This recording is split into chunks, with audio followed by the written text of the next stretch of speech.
When a toddler playground threatens my sanctuary of potential fireworks, I have to choose: fight back with chaos, or let the HOA win this bizarre battle for my backyard. Hey there, Porch Patrol Squad. Let me know if you've ever locked horns with a Karen like in today's story. Smash that like button and spill the tea in the comments. And if you're craving more outrageous HOA battles, make sure to subscribe and ring that notification bell. Believe me, you don't want to miss how this unfolds. As the cheers began to settle down, a whirlwind of ideas invaded my mind, transforming our community's chaos into an art form of rebellion against Clive's iron fist HOA control. Seeing the delight on people's faces was like instant therapy. Envious of my newfound prestige, Clive's frown deepened into a full-on glare, sending shockwaves through the party atmosphere. Remembering the rules and regulations he'd so zealously enforced, I wondered if they could so easily be brushed aside, as sparkling laughter shattered the heavy weight of governance. Irresistible freedom, right? I gleefully mused, slinging my arm around Tammy's shoulders, relishing my sidekick's excitement. Her laughter filled the air, buoyed high and far, wrapping us all in a snug embrace of joyous insurrection. Indeed, she chimed back, her eyes gleaming with mischief. And who knew cupcakes could catalyze a movement?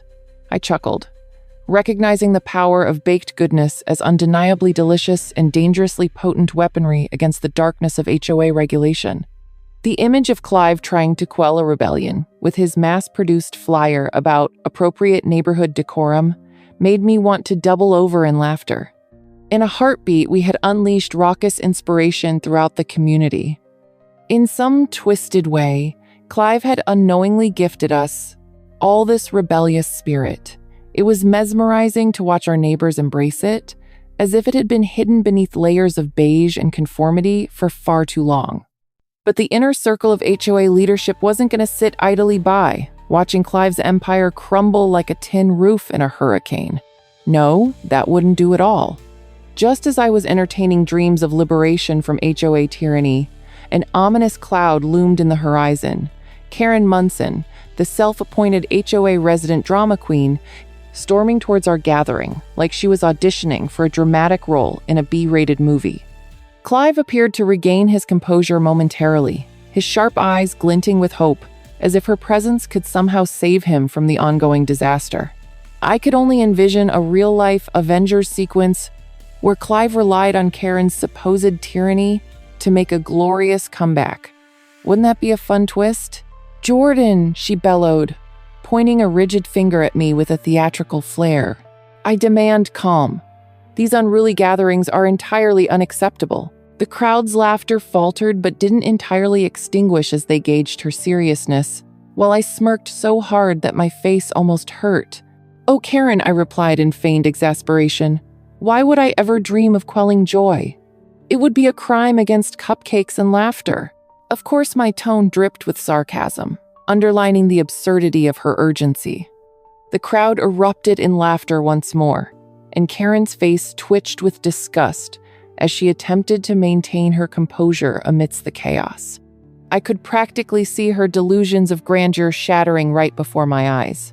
"Clearly, you've all lost your minds," she hollered, scanning the gathering like a hawk, spotting its prey, but it was no use. These were my neighbors now, united by the anarchic spirit of cupcakes and laughter, and they wouldn't let a villain in an indignant sweater ruin their fun. As more cookies appeared from the makeshift snack table, I watched in disbelief as Tammy offered her a cookie with a sweetly saccharine attempt to win her over. "But Karen, cookies bring people together," she proclaimed, her red hair bouncing as she thrust the plate in front of Karen's fuming face. One could even hear the triumphant chorus of childlike rebellion erupt from the crowd. "Why stop there?" I chimed, catching Tammy's infectious enthusiasm. "Let's bring out the piñata."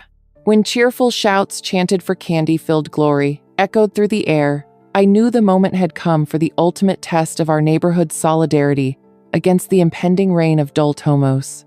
Determined laughter danced through the crowd, blending buoyant spirits with the reality that Clive and Karen no longer held dominion over our joy.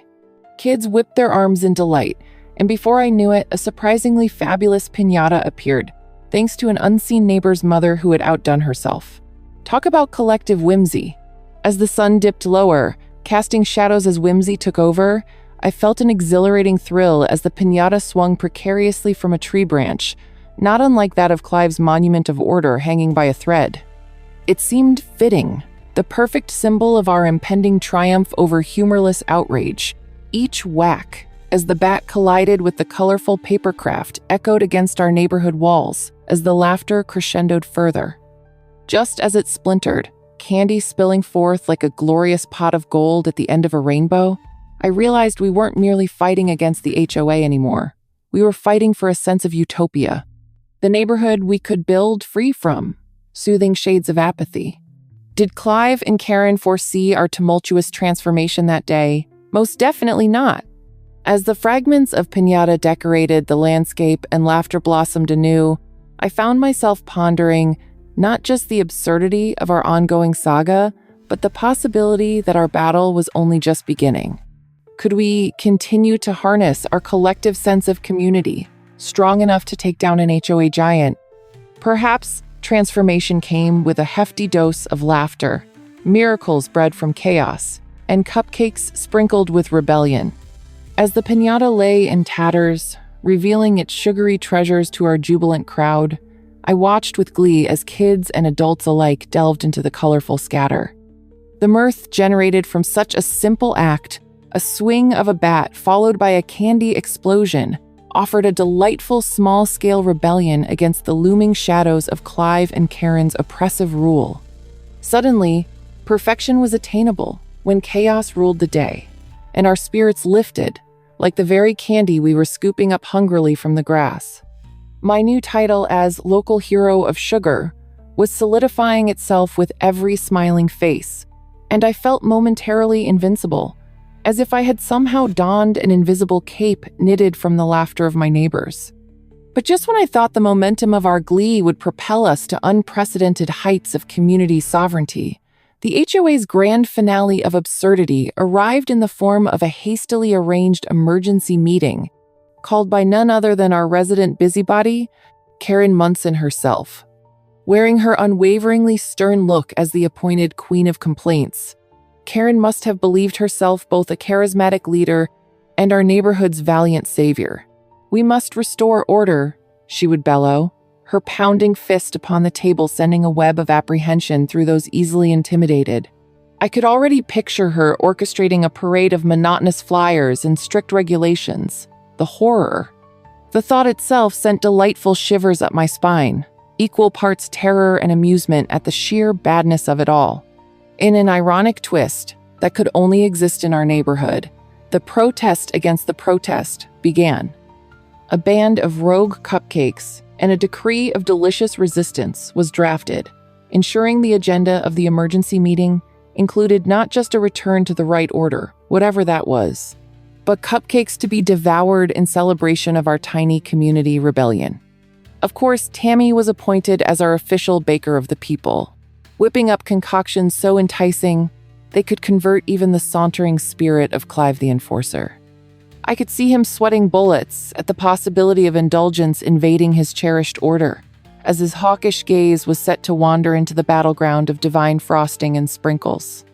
Our secret gathering amassed at my not-so-secret garden plot later that evening, armed with a range of baked goods and bubbling enthusiasm, a movement that could bring goosebumps of absurdity to even the most jaded of hearts. With the assembly swelled to unmatched proportions, we stood, together in collective defiance, ready to disrupt the HOA's plans, armed not with pitchforks, but with spatulas, whisks, and the unmistakable scent of rebellion. The promise of a cupcake buffet, as well as our undeniable sense of community, would serve to rally our neighbors beneath the banner of indulgence, prepping for the impending battle at the HOA meeting where cupcakes and chaos would unfurl in glorious unison. Little did Karen know, the real approach to restoration of order would take place under the gleaming lights of our neighborhood's community room, where the spirit of camaraderie was set to burst forth with gleeful abandon.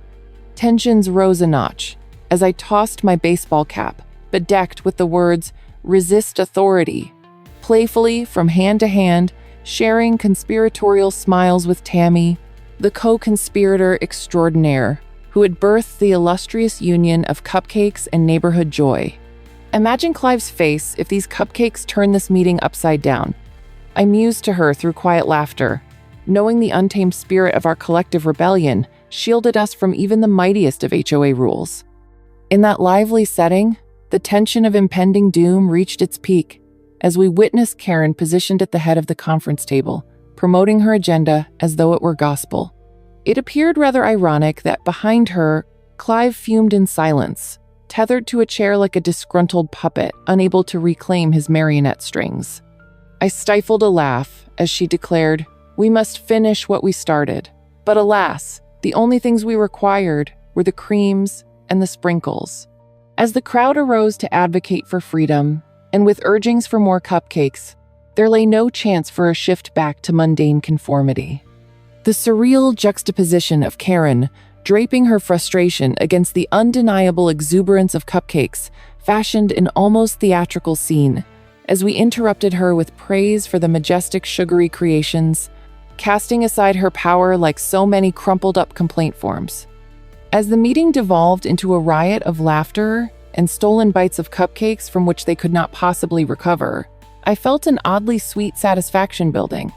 Karen paused mid-rant, her mouth agape as I gleefully raised my glass of lemonade, offering an impromptu toast to individuality and to the freedom of frosting. The hilarity of it all sent the room into joyous pandemonium. It was as if every cupcake had transformed from mere baked goods into deliciously potent weapons against the creeping tide of conformity. I could practically hear Clive's rigid disposition cracking, and I relished that moment just as much as I savored the first bite of the frosted delight sandwiched between my eager hands. And just like that, the tides of HOA rule were shaken to their core through a splendid uprising powered by absurdity, laughter, and tenacious camaraderie. As the goats of neighborhood normalcy reared their heads, the reigning powers of Clive and Karen faltered like a master illusionist caught in their own trickery, confusion dancing in their eyes as our full-throated resolve emerged with each chomp of sugary defiance. The playground was stripped from their grasp, and the hoot of victory echoed in my heart, a warrior's song guided by the tactical strategy of sprinkles and icing. With that, I leaned back, soaking in our delightful chaos, and knew our community could transform into a haven of sweetness, laughter, and glorious freedom forevermore. Was this the climax of our cupcake revolution? Absolutely not. Rather, it was just the beginning. Just to paint a vivid picture of the delightful chaos unfolding before me, imagine my backyard, a serene spot adorned with rustic wood piles, half-finished projects, and a suspicious mound labeled high explosive storage in what I presumed was poetic irony. Now, rather than the intended aesthetic of a DIY demolition haven, it's being paved over for toddler-sized adventures. My hands gripped the coffee mug so tightly that I feared my caffeinated rage would fracture the ceramic. Out the window, Karen's clipboard flapped like she was some sort of commander leading a battalion of clueless carpenters into battle. And what were they battling? The sanctity of my land and my right to store potentially explosive materials, of course. I could almost hear the faint sound of my own snickers echoing in my mind as I watched Karen prance around with unearned triumph, undoubtedly marking the day as a victory in her tedious HOA reign. I stormed outside, propelled by indignation like a demolition truck barreling down a hill.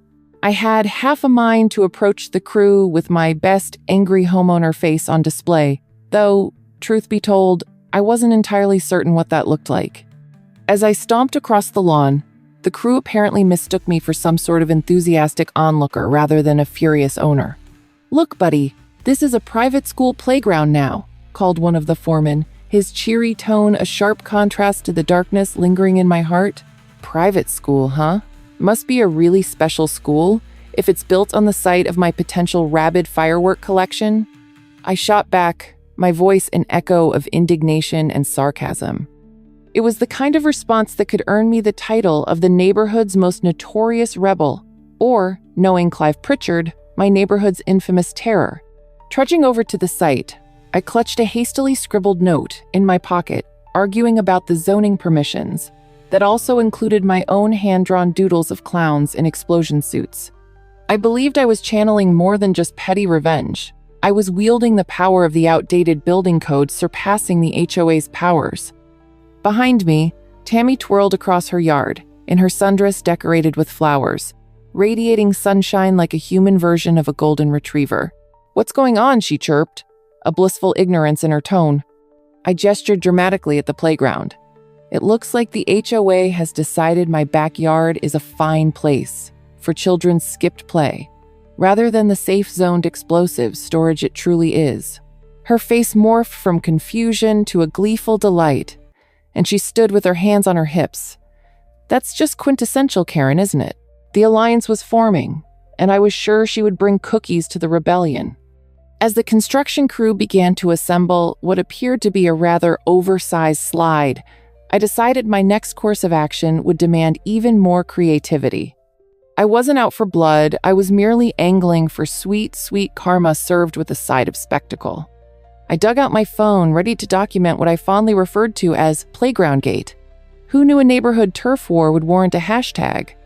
With a few clicks, social media was ablaze, with updates showcasing Karen's blatant infringement of my space, peppered with my witty commentary, underscoring the fine points of zoning laws. I felt a small surge of triumph as I hit post, sharing a photo of the crew demolishing my land, a literal before and after build-up, highlighting my many fond memories of my explosive stash and my unyielding plans to reclaim my space. Of course, the universe has its own sense of humor, often juxtaposing my aspirations with pure absurdity. Little did I know that my post would catch the eye of a local news reporter, famed for covering bizarre HOA disputes, who were soon to descend upon our quiet neighborhood with the subtlety of a marching band. I watched wide-eyed from my front porch as a bright red van with the words "Bizarre Neighborhood News" painted on the side rolled into my driveway, causing a minor traffic jam of curious neighbors who always somehow happened to be grabbing their mail at the same time. The aura of chaos mingled splendidly with uncertainty as Clive emerged from his impeccably arranged home, eyes flashing with concern now that his precious vision of neighborhood control was being threatened by my misguided antics. Oh, how the tables had turned. As the cameras turned towards me, with my worn-out jeans and a heroic baseball cap that shouted "Resist Authority," I settled into my newfound role of reluctant public figure, arms crossed like a seasoned protester. My moment had come, resplendent and ridiculous. "We're here on site today with Jordan Blake," the reporter proclaimed. The gleam in her eye not unlike that of a cat spotting a mouse, who's taken it upon himself to stand up against his HOA's decision to build a playground on his explosive storage lot. The crowd laughed, Tammy cheering from the sidelines with pride, clearly reveling in how ordinary had transformed into extraordinary. And as I grinned at the spectacle I had unwittingly created, a small spark ignited within me, an urge for an escalation that could only ignite even more chaos. What would unfold next? The playground would surely bear witness to a battle of wills, unlike anything the neighborhood had ever seen. I could tell that my new role, as the star of this HOA drama, was going to be anything but boring. With the cameras rolling, I summoned every ounce of charm and absurdity I had. "So, let's talk about this playground, shall we?" I began, projecting my voice like I was leading an unruly town hall meeting. The crowd perked up, their anticipation palpable as I gestured dramatically toward the colorful structures looming ominously on my backyard. You see, this lovely construction is occupying the very land that has been designated for, wait for it, explosive storage. Yes, folks, you heard it right. My sanctuary of firecrackers and caution tape is now a vibrant getaway for pint-sized warriors. I can practically hear the echoes of my missing ordnance lamenting in the strong gusts of wind. My sarcasm hung in the air, and the audience erupted with laughter, a giddy, cathartic response to the ridiculousness of it all. Cue the infamous Clive, who chose that exact moment to strut toward the camera, his face twisted in disbelief. "Jordan," he declared, his voice taut like a bowstring, "you cannot simply disregard the community's welfare for your, outdated ambitions. The crowd gasped in mock horror, while I could barely suppress my smirk. Clive, my dear fellow, what greater welfare exists than the combined merriment of children and the appropriate storage of potential fireworks? I replied, thrusting my arm out like I was trying to land a death blow to his self-righteous argument. Clive's face flushed a deep shade of crimson, and I couldn't help but think he resembled one of those cartoon characters whose steam began to bubble over after too many wrongdoings. Explosive storage is not something one trifles with, he sputtered before realizing he was losing his audience. With the media circus seemingly feeding off the delightful absurdity, I nabbed my moment of glory like a seasoned performer. Listen, folks, everyone knows that a playground is for unadulterated fun, but let's not forget my disappointing lack of fireworks adds a certain spice to the equation, I declared, letting my voice rise in dramatic crescendo. The camera zoomed in, capturing my wild gestures, and I knew this was the moment for me to deliver a little gem of wisdom. If we're to have children playing on explosive territory, wouldn't it be wise to supplement their fun with an important lesson on safety? A firework demonstration after recess, perhaps? The laughter erupted again, the kind that made even Karen roll her eyes, muttering about patently unsuitable ideas. I felt like the rebellious hero of a community comedy, and with each chuckle from the crowd, my spirits soared higher. As if on cue, just when I thought the antics couldn't get any better, the universe unleashed its ultimate plot twist in the form of a glimmering new sign, Karen's Kind Playground, meticulously planted at the entrance of what used to be my treasured land of ordnance. I couldn't resist bursting out. Oh, look, folks, Karen's official sign is up now. It gives new meaning to playing with fire, don't you think? I could almost hear the snickers ripple through the crowd like a gentle wave, and Clive's face was awash with a mix of indignation and dread. This is no joking matter, Jordan. How dare you trivialize a community initiative designed for our children? His sharp tone clashed magnificently with the jovial banter surrounding us. Oh, Clive, I said, waving my hand dismissively. Your attitude just adds to the comedy of errors we're already witnessing. Perhaps I should prepare my original fireworks to help celebrate. As the banter heated up, I felt the tide of resistance blooming, like the fond hues of a sunset. Tammy squeezed through the spectators, carrying a large platter of cookies, and I couldn't help but wonder if she had been inspired by the depths of my creativity or the fact that chaos had blossomed into community spirit. Cookies for the revolution, she shouted, playfully nudging me as she offered her freshly baked goods to the crowd. Their eyes widened with delight, and it became apparent that we were practically forming a mini carnival amid the absurdity. I turned to Clive, who looked like he might burst into flames any second from sheer frustration. See, Clive, even baked goods and playful banter can win the hearts of the community. Maybe you should trade in your vacuum-sealed plans for a cupcake recipe. Laughter erupted again, and Karen's face began to twitch with the unmistakable signs of defeat. When the dust finally settled, it was clear that I had turned this whole debacle into something no HOA enforcer could foresee. An uprising fueled by cookies, camaraderie, and a sprinkling of chaos. The news reporter was positively giddy, sensing a story so rich with drama it would spark chatter for weeks. And thus, we bring you a lesson in resistance. Remember, folks, stand up for your rights, especially when children's happiness is concerned. Unless, of course, your happiness involves explosive fireworks. I wrapped up, giving a playful salute to Clive, whose frustration had reached a boiling point. The bright sun gleamed overhead, casting a light on my fierce triumph and the undeniable pleasure of a well-played spectacle. What would Clive do next? I mused, knowing he had underestimated my resolve, and the neighborhood was ready for a twist no one would see coming.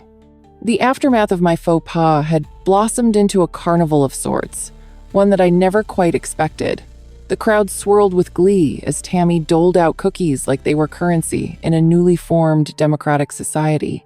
"Free hugs with every cookie," she proclaimed, her laughter mingling with the delighted shrieks of neighborhood brats who were too high on sugar to acknowledge the absurdities unfolding. The little ones seemed unfazed by the announcement of the explosive storage zoning. Perhaps they were dreaming of picket fences and ice cream trucks instead. Not even Clive's clenched fists could turn back the tide of revelry as the sun blazed down on our little slice of chaos, making it the most entertaining HOA meeting of the year, devoid of stuffy suits and frowning faces. I felt like a ringmaster in a three-ring circus, each laugh weaving a new thread in this tapestry of playful rebellion. In the midst of the sugary chaos, I caught sight of the flashing lights of a vehicle pulling up at the end of my driveway. "Well, well, speak of the devil," I exclaimed. The city inspector, my savior in this playground cluster, had arrived, complete with an official clipboard and a swagger that rivaled my own infamous confidence. The crowd buzzed with excitement, their anticipation thick enough to slice. Clive, who had been doing his best to salvage his dignity, froze in place as the inspector stepped out, looking every bit the part of a bureaucratic superhero landed in this neighborhood. I could almost hear the soundtrack crescendo as he adjusted his glasses, peering down at the paper in his hands. "Jordan Blake?" he called, his booming voice eclipsing even the most obnoxiously joyful giggles of the children. Oh, I couldn't wait for the fireworks. Metaphorically speaking, of course. "Right here, Officer Freedom." I winked with a grin broader than the horizon, relishing the moment I had stoked like a campfire, eager to see how the curtains would unfold. Clive's jaw unclenched as he felt the pressure of impending doom grow palpable. "Sir," the inspector began, "I believe there's a playground built on a zone intended for explosives." The crowd shifted, excitement churning as if it were the final moments before a dramatic reveal on a reality TV show. "That playground? I thought it had the charming essence of a minefield dressed in pastel colors." Laughter erupted again, and I knew then and there we were on the cusp of something glorious. I'd never felt so vindicated as I stood on my stage, my neighbors united behind me, a tidal wave of camaraderie against the scrupulous system Clive had sworn to uphold. The inspector's official demeanor was a thing of beauty as he surveyed the cheerful structures, glancing back at the giddy children suspended in a bubble of joy. "To comply with zoning regulations, I need you to inform me of any hazardous materials stored in this vicinity." "Hazardous materials?" Clive echoed, his voice trembling like a leaf in a whirlwind. "That's wholly inaccurate. You'll not find any materials of that nature, merely the childhood plane of dreams." I chuckled, cutting in smoothly. The inspector halted, eyebrow raised, then turned an inquisitive gaze toward me. My heart raced with the delicious thrill of impending chaos. I felt giddy knowing I was about to solidify my place as the banter king of the neighborhood. "Actually, I think we might have quite the explosive surprise waiting for us," I proclaimed, deliberately glancing at Clive's quaking hands.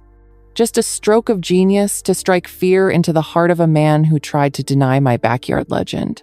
Before the stunned crowd could process this seismic shift, I playfully gestured to a section of my yard, as pristine as the day it was misappropriated. "You see, Clive, I have a magnificent storage facility adjacent to my home. It safeguards the exhilarating world of sparklers, Roman candles, and potentially much more. This could have been an exhibit of excitement." The crowd roared in laughter again, feeding on the comedic combustion of Clive's barely suppressed rage. A moment of triumphant clarity enveloped me as the inspector's clipboard poised approval. "That's certainly a severe violation of safety. Now we'll need to investigate this fully." I hadn't just given Clive a headache. I had potentially called forth the legendary battle of HOA versus neighborhood joy, armed with nothing more than an absurd sense of humor and a couple of mischievous cookies. With an artificial flourish, Clive sprung into action, attempting to control the narrative. "This is absurd. You're making a mockery of our community." But it was too late.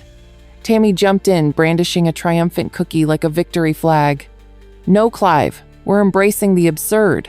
Perhaps your next home project should involve safety lessons for the kids. Caught on fire safety camera. Now that would go viral."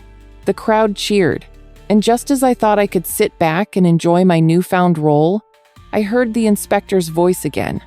A lovely sound to my ears. "We'll need a full inspection on this playground within the week, considering your delightful revelations." I beamed, both at the impending chaos and that glimmer of justice shining through all the bewilderment. It was clear my little community upheaval would soon ripple across the streets, and perhaps all the way to the council meetings. What wild twist of fate would unfold next? And might I discover just how many more mischief-laden gems lay buried beneath the layers of HOA regulations? The atmosphere crackled with energy as the inspector jotted down notes, glancing suspiciously from my grinning face to Clive's persistently pursed lips. A circus of emotions swirled around us. Children clutched their frosted cookies as if they were sacred treasures, while Clive stood, rooted in place, visibly wilting under the weight of impending doom. Perhaps he was rethinking his life choices, questioning whether his dreams of HOA domination were really worth it. I half expected him to whip out a manual titled, "How to Deflect a Neighborhood Rebellion: Tips from the Pros," but instead, all he could muster was a scowl that could curdle milk. As the tension spiraled into laughter, a small voice cut through the noise, chirping, "Mr. Clive, do you know any good fireworks?" I made a mental note to at least prepare him a thank you card for unintentionally spawning our neighborhood's most spirited day. As the inspector moved closer to Clive's meticulously maintained landscape, a sea of perfectly manicured topiaries, effortlessly defying the wild ingredient of chaos that I had introduced with my playful antics, I tried to suppress a fit of giggles. Clive opened his mouth, perhaps to unleash an eloquent insult, but no sound came forth, just a series of movements that appeared suspiciously like he was trying to swallow a very large lemon whole. "Look at those trees," I remarked casually, casting a glance at the unsullied greenery. "They're practically begging for some fireworks to liven things up. Beautiful in theory, abominable in practice, wouldn't you say?"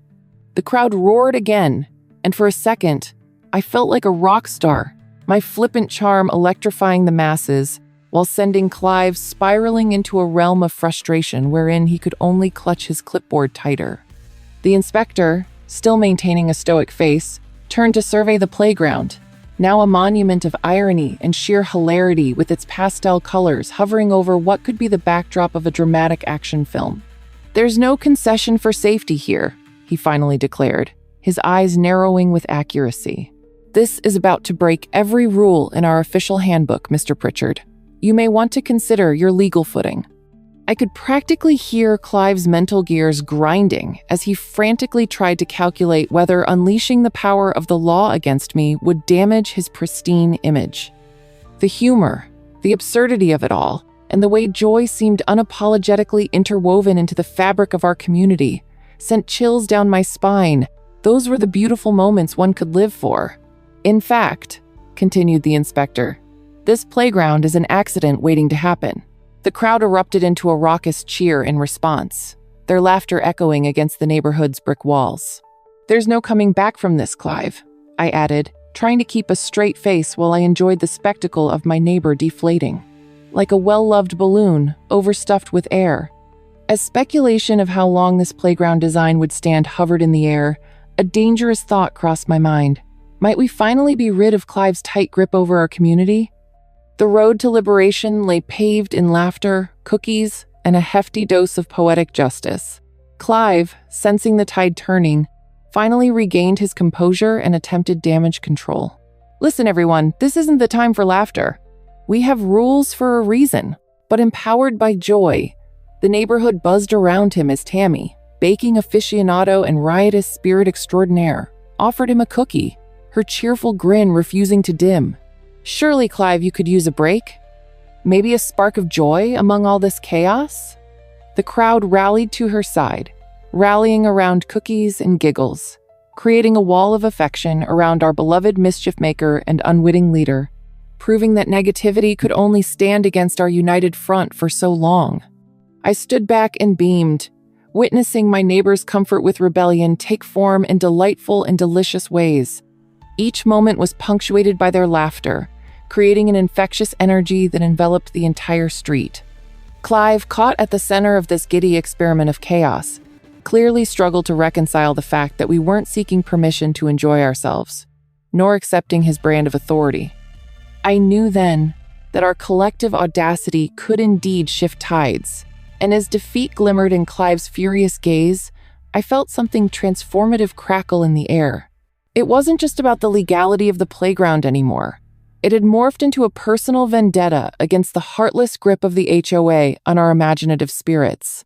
As the sun dipped lower in the sky, casting an orange glow that danced beautifully over our little slice of heaven, I bit into one of Tammy's cookies, still warm and somehow even sweeter given the momentum of the day.